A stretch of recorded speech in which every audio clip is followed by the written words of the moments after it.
En el otoño de 1941, los líderes alemanes estaban casi convencidos de que la Unión Soviética, al igual que Polonia y Francia, caería derrotada en pocos meses tras los éxitos iniciales de la Operación Barbarroja. Ante esta situación, algunos de ellos comenzaron a realizar los preparativos necesarios para un gran desfile de la victoria en la Plaza Roja, una vez que Moscú fuera tomada por las tropas alemanas. Pero este optimismo prematuro no era solo exclusivo de ellos, sino que los soldados alemanes que se encontraban combatiendo en el frente solían bromear con sus camaradas de que su compañía o unidad sería de las primeras en desfilar por la Plaza Roja. Al respecto, no hay constancia sobre los detalles acerca de la cantidad de tropas que participarían en el desfile o cualquier otro asunto relacionado con el mismo, salvo el detalle de que Hitler planeaba viajar a Moscú e inspeccionar el evento en persona. Sin embargo, y como bien es sabido, en el invierno de 1941, los soviéticos lograron reagruparse y frenar el avance alemán justo a las puertas de Moscú, y posteriormente los hicieron retroceder varios kilómetros. La contraofensiva soviética durante la batalla de Moscú terminó sentenciando el fracaso de la guerra relámpago en el este, y junto con ello se desvaneció cualquier entusiasmo por un gran desfile alemán en la Plaza Roja.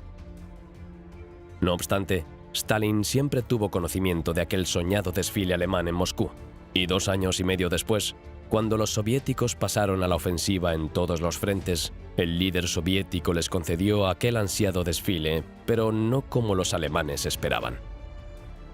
Conocido por los historiadores como el desfile de los vencidos o el desfile de la derrota, este episodio ha sido uno de los más simbólicos e impactantes que se vivieron durante la Segunda Guerra Mundial, en donde unos 57.000 prisioneros alemanes, heridos, sucios y agotados, marcharon por las calles de Moscú custodiados por soldados soviéticos, ante la presencia de más de 120.000 civiles que los miraban curiosos y asombrados. En cierto modo, se puede decir que aquellos hombres que marcharon por las calles de la capital soviética, que incluían en su mayoría soldados rasos, pero también oficiales de alto rango y generales, hicieron realidad el sueño de Hitler de desfilar en pleno corazón de Moscú, aunque no de la forma que él pretendía. El día de hoy, seguidores, conozcamos a más detalle este increíble episodio de la Segunda Guerra Mundial que, desgraciadamente, no es tan conocido en el mundo occidental. Adentrémonos, pues, en la historia del desfile de los vencidos. Bienvenidos a Mini Historias de Guerra.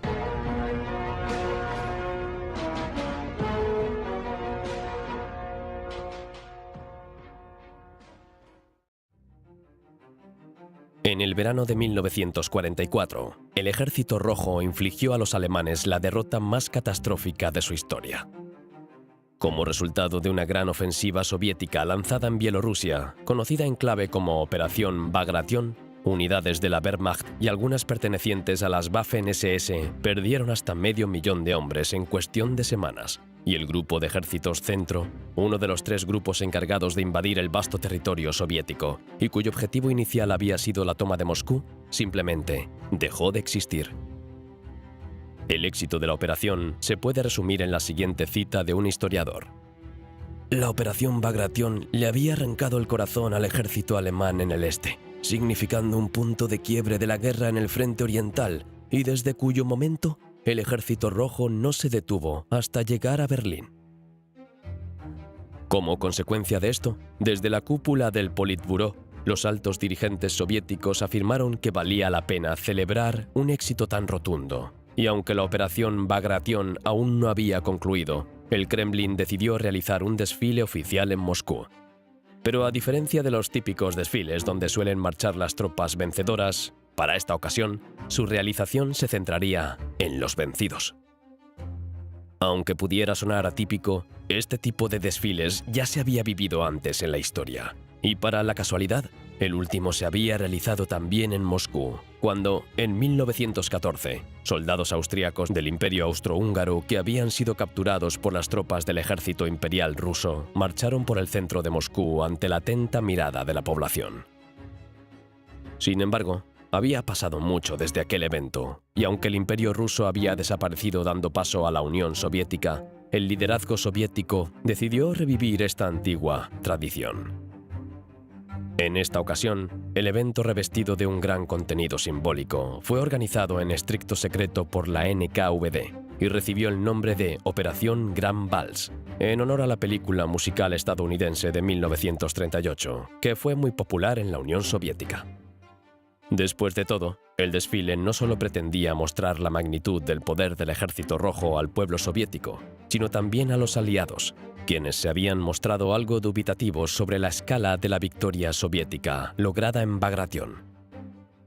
De este modo, se presentó una buena oportunidad para demostrar los éxitos de la Unión Soviética en la guerra, así como también para levantar el ánimo de los moscovitas y advertir que la derrota alemana era cuestión de tiempo.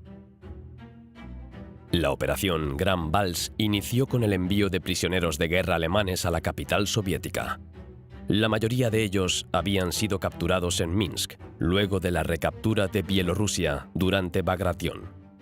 Sin embargo, del casi 500.000 de hombres capturados, era evidente que no todos estarían aptos para resistir la procesión de varios kilómetros por la capital soviética. En consecuencia, solo aquellos que estaban medianamente sanos y podían moverse de forma independiente fueron llevados a Moscú. Para ello, cada prisionero alemán fue sometido a un examen médico completo y al final, 57.600 de estos hombres fueron finalmente enviados a la capital. A partir del 14 de julio de 1944, trenes llenos de prisioneros alemanes comenzaron a llegar a la histórica ciudad. A su llegada, los prisioneros fueron colocados en el hipódromo central de Moscú, así como en el estadio del Dinamo de Moscú y el campo del regimiento de caballería de la división Serinsky. A la par de estos hechos, los bomberos locales les llevaron un poco de agua. Un prisionero alemán diría: «Fue suficiente para saciar mi sed, pero no lo suficiente para lavarme la cara». Y es que, según la planificación del Grand Vals, los soldados alemanes tenían que mostrarse ante el público moscovita en condiciones miserables. Ello implicaba, entre otras cosas, que no podían lavarse, debían llevar los mismos pantalones y, en algunos casos, andar sin zapatos. Mientras tanto, la población de Moscú fue informada a través de la radio sobre una próxima procesión prevista para el 17 de julio. Para ese momento, aún todos tenían la idea de que sería un clásico desfile militar por parte del Ejército Rojo. Incluso, muchos militares y funcionarios del partido no tenían idea de que este desfile se iba a desarrollar de otra manera. Unas horas antes del evento, los prisioneros alemanes fueron alimentados una última vez con un poco de gachas y pan con manteca de cerdo. A las 11 de la mañana del lunes 17 de julio, los prisioneros se dividieron en dos grupos. El paso de ambos grupos fue dirigido por el comandante del distrito militar de Moscú, el coronel general Pavel Artemiev. Los camarógrafos soviéticos filmaron todo el evento, de principio a fin. En estas primeras tomas se pueden ver las principales calles de Moscú en un soleado lunes. Los civiles caminan por la ciudad mientras camiones militares se estacionan al fondo. En las siguientes tomas podemos ver a los prisioneros alemanes custodiados por guardias soviéticos en el hipódromo de Moscú, algunos sentados y otros de pie. Солдатам Гитлера предоставлена возможность побывать в Москве. Вот они, 57 600 пленных немцев, остатки разбитых полков, дивизий, корпусов. Они на обширном поле ипподрома столицы. Здесь лишь недолгий привал. Отсюда их проконвоируют через Москву дальше, в лагере для военнопленных. Los organizadores decidieron que la marcha estaría encabezada por 19 generales y 6 coroneles también capturados durante Bagration. Вот их полководцы, их генералы.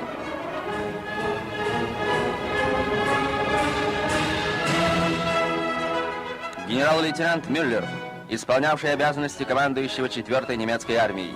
Его войска были окружены под Минском. 8 июля он принял ультиматум советского командования и приказал своим частям сложить оружие. Генерал-майор Адольф Гаман, комендант Бобруйска, бывший комендант Орла, палач и убийца. Десятки тысяч советских людей стали жертвами его злодеяний. Немало орденов выслужил у Гитлера генерал-майор фон Эрцмансдорф. комендант города Могилева. Под Минском сдался в плен нашим войскам генерал-майор Клямт, командир 260-й пехотной дивизии. Еще один герой Минского поражения, генерал от инфантерии Фелькерс, командир 27-го немецкого армейского корпуса. А это генерал-майор Энгель, командир 45-й пехотной дивизии. Он сдался уже подальше на запад, под Волоковыском. Генерал-майор Шмидт был начальником инженерной службы 9-й немецкой армии. Он строил все укрепления, которые сокрушил натиск советских бойцов. Генерал от инфантерии Гольвицер, командир 53-го армейского корпуса. Всего 19 немецких генералов. Сегодня они промаршируют впереди своих плененных войск. A su vez, serían seguidos por más de 1000 oficiales y una hueste de infantería ordinaria divididas en columnas de 600 personas. Por un lado, a los generales y coroneles se les permitió marchar bien arreglados y con sus condecoraciones puestas, mientras que los hombres de la infantería debían hacerlo con la misma ropa que habían sido capturados. Con la congregación de miles de moscovitas en sus balcones y en las principales calles y avenidas de la ciudad, aguardando en silencio y expectantes de lo que se venía, la marcha de los vencidos iba a comenzar. Сотни тысяч москвичей, военные и штатские, женщины, старики, дети собрались посмотреть на тех, кто шел походом на Москву. У каждого свой счет с немцем. Быть может, здесь пройдет летчик, бомбивший Москву в 1941 году, или убийца твоего сына, или палач, терзавший где-нибудь на Украине твоих родных. El primer grupo, compuesto por 42.000 soldados, marchó a lo largo de la carretera Leningradskoye, pasando por varias calles, avenidas y plazas como la calle Gorki y la plaza Mayakovsky, hasta llegar a la estación de Kurskaya. Вот они, побежденные, живое свидетельство наших побед.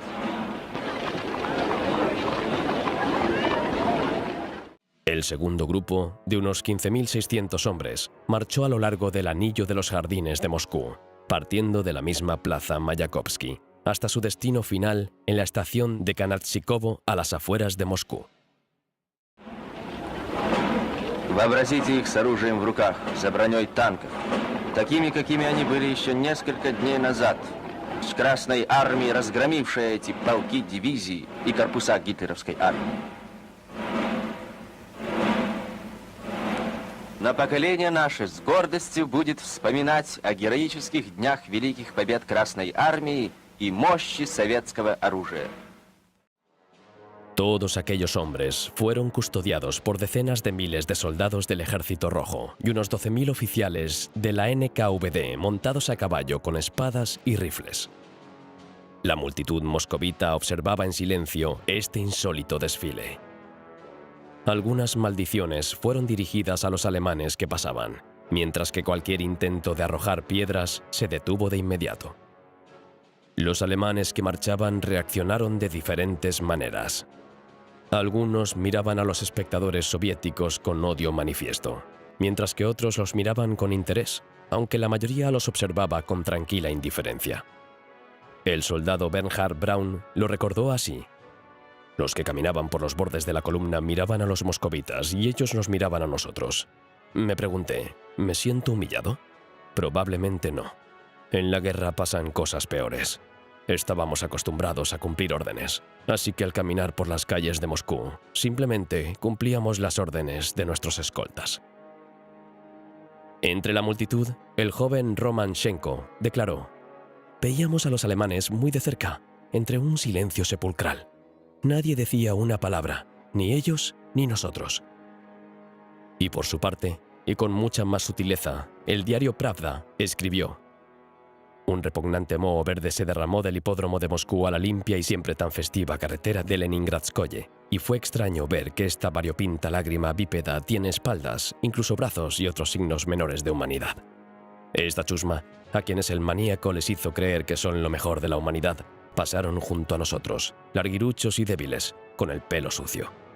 Como diablos en los cuentos de crónicas, algunos en uniformes desabrochados, en pantalones rasgados y descalzos, y otros con botas fuertes y resistentes que habrían sido suficientes para que pudieran llegar a la India si no fuera porque en su camino estábamos nosotros». El desfile de los vencidos terminó a las 7 de la tarde, cuando los últimos prisioneros fueron colocados en vagones de ganado con destino a los campos de prisioneros en Siberia. Entretanto, una fila de camiones de limpieza recorrieron las calles por donde habían marchado los soldados alemanes, limpiando simbólicamente a Moscú de aquella suciedad de moho verde, como lo definió el Pravda. Вот так, отмыть, очистить землю от всей гитлеровской нечисти, чтобы следа ее не осталось. Por su parte, los 19 generales permanecieron en Moscú, ya que aún podían ser útiles para el alto mando soviético durante las siguientes operaciones. Posteriormente, 2 de ellos fueron juzgados y condenados a la horca por crímenes de guerra: el general Gottfried von Hermannsdorf y el general Adolf Hamann. La operación Gran Vals provocó distintas reacciones en el mundo. Por un lado, los líderes de varios países expresaron su descontento y calificaron el desfile de humillante e inaceptable, mientras que por otro lado, el mundo pudo ver el enorme poder de la pisonadora soviética y de que, efectivamente, era posible derrotar a la Alemania de Hitler.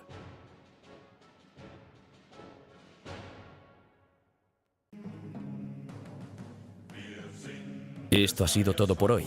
No te olvides de darle me gusta y ya nos vemos en la próxima batalla.